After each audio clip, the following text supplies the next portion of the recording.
Станува збор за концертот Нем филм во 4, како што кажува самиот наслов, станува збор за концерт на кој што ќе озвучуваме неми филмови. На нашата програма се навистина премиерни дела кои што никогаш досега не се изведувани кај нас и тоа во форма како гудачко трио. Ќе започнеме со првата композиција воопшто напишана за филм, односно за немиот филм Убиството на војводата од Гис од Камил Сен-Санс, кој што токму за овој филм ја има испишано првата партитура.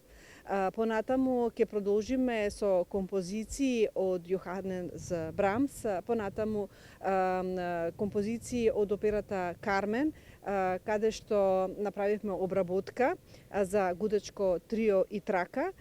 Секако тоа ќе биде практично ќе биде изведено за да го озвучиме навистина феноменалниот филм Бурлеска на Кармен од Чарли Чаплин. Исто така вечерва за стомричката публика ќе изведеме уште неколку композиции оригинално напишани од Чарли Чаплин и малку ќе ги потсетиме јавноста дека Чарли Чаплин не само што е извонреден комичар како што сите ние го знаеме, туку е извонреден композитор, така што ќе ги изведеме неговите композиции Smile Entertainer.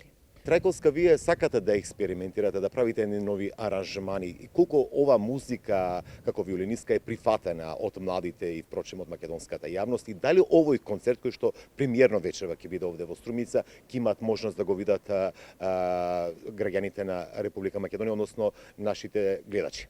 Значи, основната девиза на целокупната моја кариера како музичар, како виолинист е да ја доближам класичната музика до најшироката публика.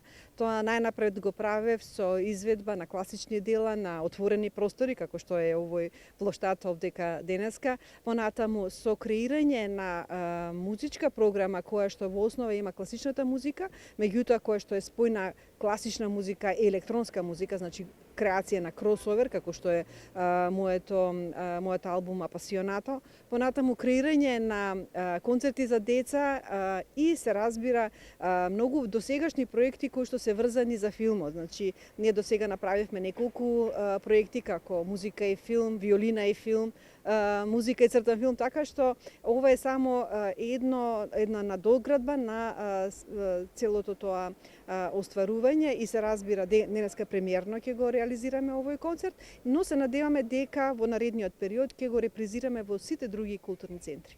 Ако не се лажам, ова е под покровителство и на Министерството за култура. Мислам дека со нивна помош премиерно ќе биде изведено овде во Струмица. Токму така, значи вечерашниот концерт се реализира со помош на Министерството за култура, а во соработка и со поддршка, навистина без резерва, со луѓето од Домот на културата Антон Панов.